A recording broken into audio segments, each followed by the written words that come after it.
Hello friends, welcome to all on my YouTube channel civil exam guru. Civil exam guru YouTube channel में दोस्तों आपका हार्दिक स्वागत है। आज की क्लास में मैं आप लोगों को पढ़ाने वाला हूं अर्थ pressure and the retaining wall.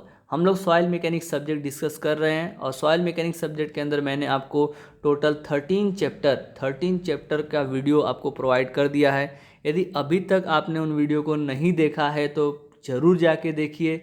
Very helpful video है, बहुत मेहनत की गई है वीडियो बनाने के लिए। और यदि आप किसी भी गवर्नमेंट एग्ज़ाम की सिविल इंजीनियरिंग रिलेटेड किसी भी स्टेट की एई और जेई की तैयारी कर रहे हैं तो आप मेरे इस यूट्यूब चैनल के साथ जुड़ सकते हैं, जिससे आपको कहीं ना कहीं डायरेक्टली और इनडायरेक्टली बेनिफिट मिलेगा। आइए अपने लेक्चर को स्टार्ट करते हैं टाइम कंज्यूम करते हुए, टाइम को ले समझते हुए लेक्चर को शुरू करते हैं। अर्थ pressure and the retaining wall. What is earth pressure? तो सॉइल का जो प्रेशर लगता है, सॉइल का जो प्रेशर लगता है किसी भी स्ट्रक्चर के ऊपर, that pressure is consider as a earth pressure. अब अर्थ प्रेशर कितने प्रकार का होता है? एक्टिव अर्थ प्रेशर क्या होता है? पैसिव अर्थ प्रेशर क्या होता है? सॉइल रेस्ट में है तो उसके ऊपर कितना प्रेशर लग रहा है? रिटेनिंग वॉल क्या होता है? सब चीज़ों को हम लोग एक एक करके इस चैप्टर के अंदर डील करने वाले हैं। तो what is earth pressure? Earth pressure is a lateral force. सबसे पहला आप इसको याद रखिए, this is a lateral force exerted by the soil on any structure like the retaining that the soil means earth pressure एक lateral force है जो soil के ऊपर लगता है और soil जो है उस pressure को क्या करती है? retain करवाती है, resist करती है। These are the several type of the retaining structure like retaining wall। जो स्ट्रक्चर अर्थ प्रेशर को रेजिस्ट करता है, रिटेन करता है, उसको हम लोग बोलते हैं रिटेनिंग स्ट्रक्चर। एग्जाम्पल जैसे कि gravity type, cantilever type. Retaining wall भी अलग अलग प्रकार का होता है। Counter fort types, bracing in the cuts, abutment in the bridge, sheet pile, anchor pile. So these are the retaining structure that is resist the earth pressure which are acting on the soil। Types of the lateral earth pressure. सबसे पहला है अर्थ pressure at the rest, means wall does not move at all. Earth pressure जो है rest condition पे कितना होगा। दूसरा active earth pressure, wall moves away from the backfill. मतलब जैसे ही आपने यहाँ पे बैकफिलिंग किया हुआ है तो आपका जो रिटेनिंग वॉल है वो यहाँ से दूर जा रहा है। ओके और यदि नज़दीक में आएगा उसको बोलेंगे passive earth pressure. Passive earth pressure, wall move toward the backfill। Okay, so there are the three there are the three types of the earth pressure। First is earth pressure at the rest, second is a active earth pressure, and third is a passive earth pressure। Now let's move ahead। what is earth pressure at the rest? Rest पर earth pressure क्या होगा? जैसे आपका ये soil मास है, ये ground level है, ठीक है, और ये आपने वॉल बना दिया। अब ना तो वॉल मूव कर रहा है ना तो सॉइल मूव कर रहा है। अब सभी डायरेक्शन से उसके ऊपर क्या लग रहा है? प्रेशर लग रहा है। सिग्मा एक्स डायरेक्शन में, सिग्मा वाई डायरेक्शन में, सिग्मा जेड डायरेक्शन में। तो sigma X is equal to sigma Y लिया है और यहाँ पे एप्सिलॉन एक्स, मतलब कि strain in the X direction 0 है। सिग्मा एक्स कितना हो जाएगा? Mu upon 1 minus mu into sigma Z. तो epsilon X is equal to K naught into sigma Z. तो के नॉट से यहाँ पे दिखाया गया K not is equal to mu upon 1 minus mu. So this formula you have to remember for the earth pressure at the rest condition, directly related with the Poisson's ratio। So for the cohesionless soil when C is equal to 0, K naught is equal to 1 minus sin phi। cohesionless soil के लिए earth pressure at the rest, मतलब cohesionless soil है, मतलब वहाँ पे C की value क्या होगी? 0 होगी, and K naught is equal to 1 minus sin phi। For normally consolidated soil is a NC soil where K naught is equal to 0.19 plus 0.233 log IP। याद रखना है, याद हो रहा है तो याद कर सकते हैं फॉर्मूला, नहीं तो इसकी कोई भी ज़रूरत नहीं है।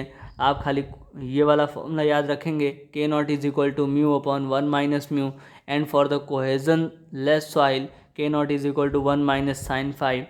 You can also you can remember this formula for the over consolidated soil। OC soil के लिए K of OC क्या हो जाएगा? K of normally consolidated under root of OCR, over consolidated ratio.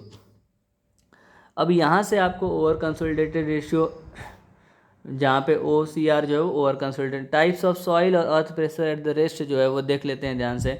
The dense soil के लिए important table है ये table important है कि टाइप्स ऑफ सॉइल, तो डेंस सॉइल है तो उसका अर्थ प्रेशर एट द रेस्ट कितना होगा 0.4 to 0.5।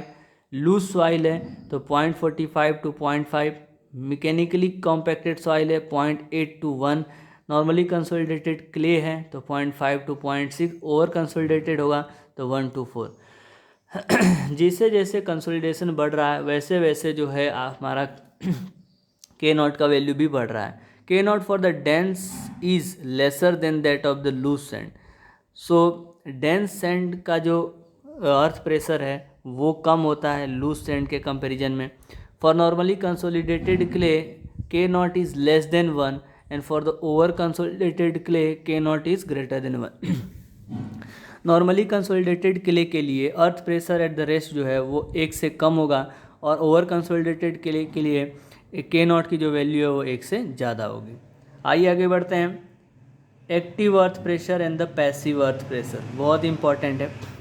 एक्टिव अर्थ प्रेशर जैसे मैंने बताया कि यहाँ की जो वॉल है, वॉल का मूवमेंट जो है वो बैकफिल, ये movement tendency of the soil. अभी ये मान लीजिए आपका बैकफिल है तो अर्थ प्रेशर जो है वो बैकफिल से कहाँ जाएगी, दूर जाएगी, तो उसको बोलते हैं active earth pressure. Failure plane is inclined at 45 ±5/2 with the horizontal.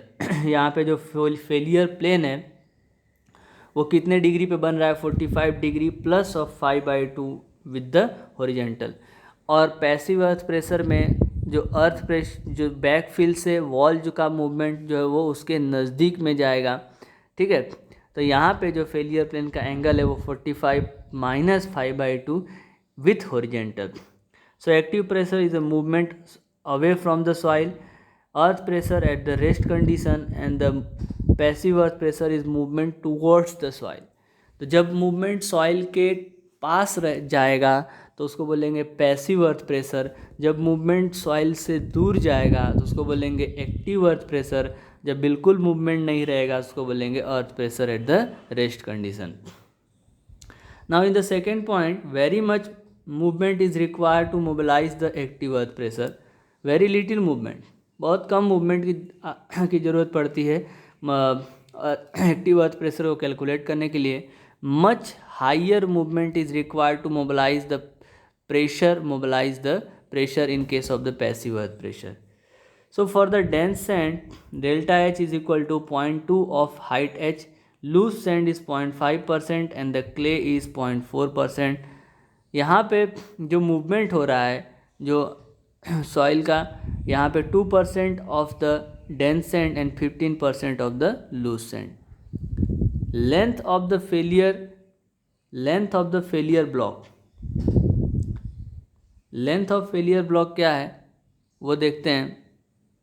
तो H cut is equal to H into cot 45 + 5/2।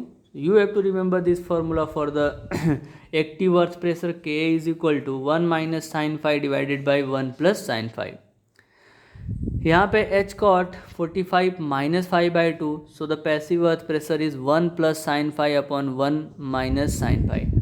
और ऊपर जो है प्लस रहेगा तो पैसिव, इस तरीके से आप याद रखेंगे कि in case of the passive earth pressure Kp is equal to 1 + sin phi divided by 1 - sin phi। Okay, चलो let's move ahead. Earth pressure theory, earth pressure theory यहाँ पे रैंकाइन थ्योरी 1857 में दिया गया था। कूलम्स थ्योरी जो है वो 1766 में दिया गया था, 1776 sorry. Note the Coulomb theory came before the Rankine theory and was even more versatile as it compared to the friction between wall and the soil, but it is still not used because this theory does not satisfy the static equilibrium condition occurring in the nature. हमें पता है कि यहाँ पे एक notes लिखा है कि कुलम थ्योरी जो है वो रैंकाइन थ्योरी से पहले आई थी, लेकिन उन्होंने जो है सॉइल और वॉल के बीच में जो फ्रिक्शन होता है उसको उन्होंने अच्छे तरीके से बता नहीं पाया। स्टैटिक इक्विलिब्रियम कंडीशन के बारे में उन्होंने कुछ बता नहीं पाया, इसके लिए उसको सेटिस्फाइड नहीं माना गया था। This three force do not meet at the common point when sliding surface is assume to be the planar. अब इन्होंने स्लाइडिंग सरफेस को प्लेनर माना, लेकिन सभी फोर्स एक ही पॉइंट पे न मिल रहे थे, इक्विलिब्रियम में नहीं थे, इसके लिए उनकी थ्योरी जो है ज़्यादा सेटिस्फैक्टरी नहीं हुई। रैंकाइन थ्योरी के बारे में डिस्कस करेंगे कि रैंकाइन थ्योरी क्या है। Rankine theory over estimate the active earth pressure and under estimate the passive earth pressure. Rankine's ने क्या किया कि एक्टिव अर्थ प्रेशर का ओवर एस्टिमेशन कर दिया, पैसिव अर्थ प्रेशर को अंडर एस्टिमेट कर दिया। And the retaining wall are design for the active earth pressure, hence the Rankine theory gives the more conservative result. ठीक है, तो रैंकाइंस थ्योरी के बारे में देखते हैं क्या बोलता है रैंकाइन ने क्या बोला था अपने थ्योरी में। Rankine's theory originally Rankine's theory was only for the cohesionless soil. पहले जो है रैंकाइन थ्योरी जो है वो कोहेजनलेस सॉइल के लिए थी, but later it is extended to the cohesive as well as the submerge soil. फिर उसके बाद इसका जो है डेवलपमेंट हुआ और वो सॉइल जो थ्योरी है वो कोहेजिव एंड सबमर्ज सॉइल सबके लिए दी गई। हॉरिजेंटल बैकफिल यहाँ पे है plastic equilibrium condition, dry and cohesionless soil, vertical smooth and frictionless surface. उन्होंने माना कि जो सॉइल है वो वर्टिकल होगा, स्मूथ होगा, सरफेस जो है फ्रिक्शनलेस होगा।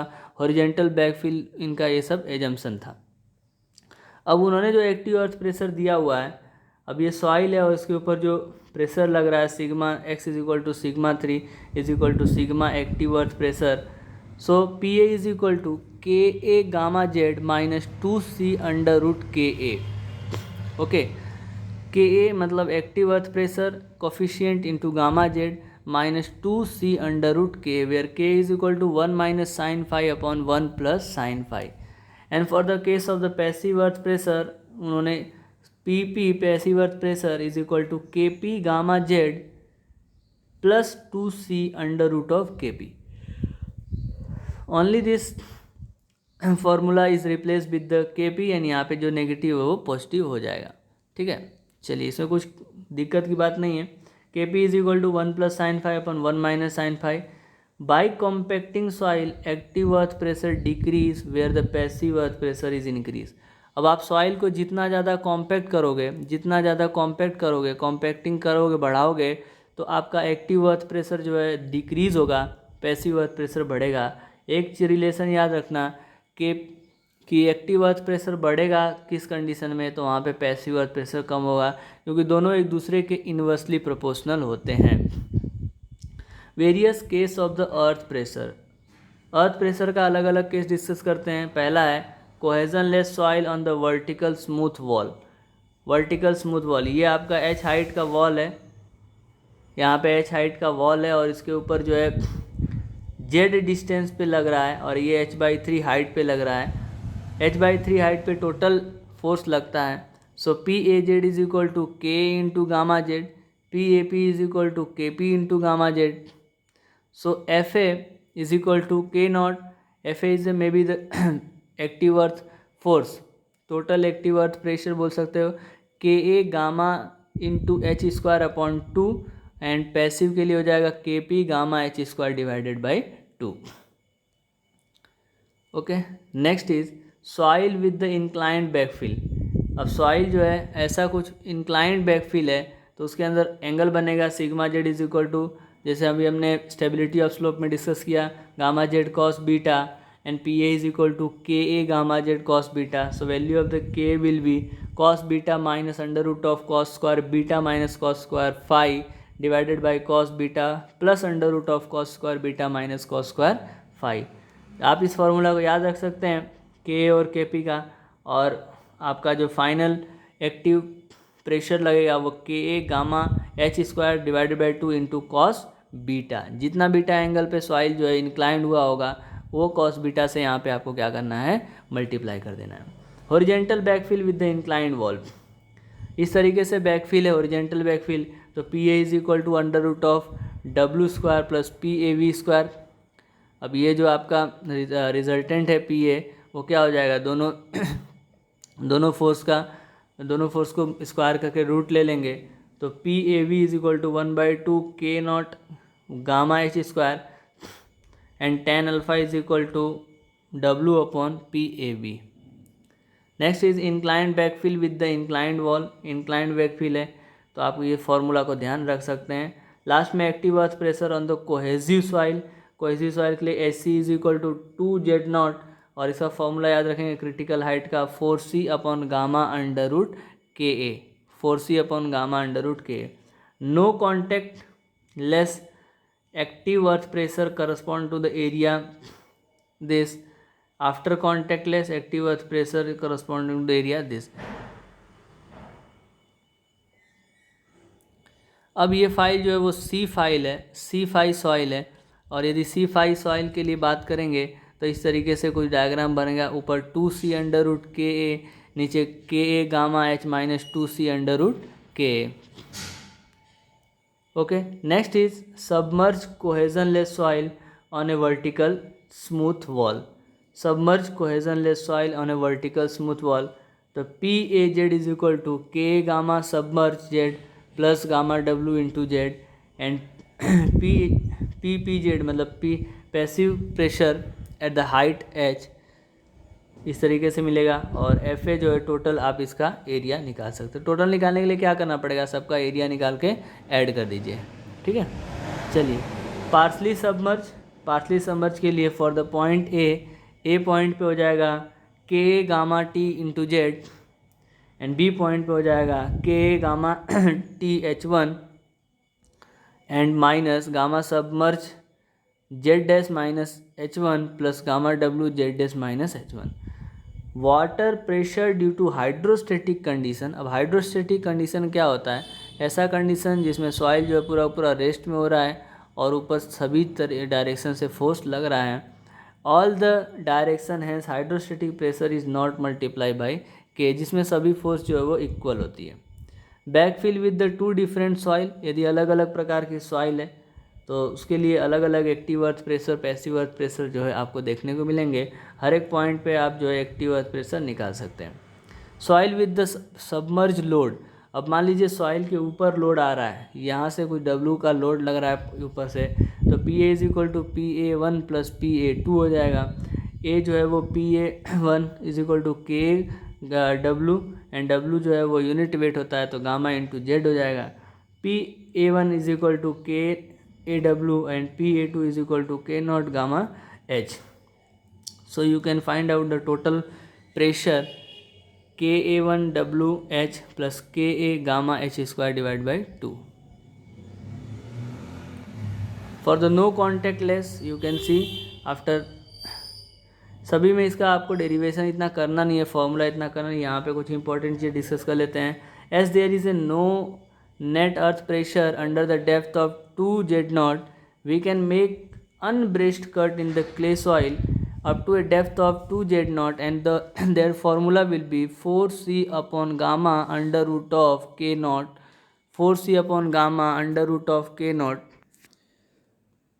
So you can see, as there is a no net pressure up to the depth of 2Z0, then make unbraced cut in the clay soil, depth is 2Z0 is 4C upon gamma under root of K naught.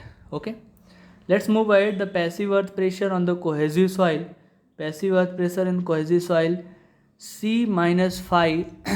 C5 soil, at the bottom 2C under root of Kp and Kp gamma z, and Pp is equal to Kp gamma z plus 2C under root of Kp.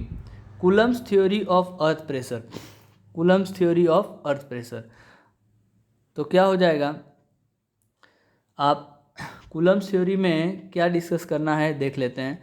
तो rigid body है ये, और non plastic state as per the Rankine's theory. This Coulomb's theory जो है earth pressure ने उसमें क्या बताया कि हेयर द स्लाइडिंग वेज, यहाँ पे जो सॉइल जो है स्लिप हो रही है, assume at the angle lambda from horizontal rigid body. इसमें जो एंगल इन्होंने बनाया हुआ है वो लैम्डा एंगल जो है फॉर्मेशन हुआ है स्लाइडिंग वेज से। Force acting on the trial wedge will be WR and P, WR and P, this is R and this is P, whose direction will be known, जिसका हमें direction जो है पता होगा। The position and the line also action of the earth pressure will also known as in advance.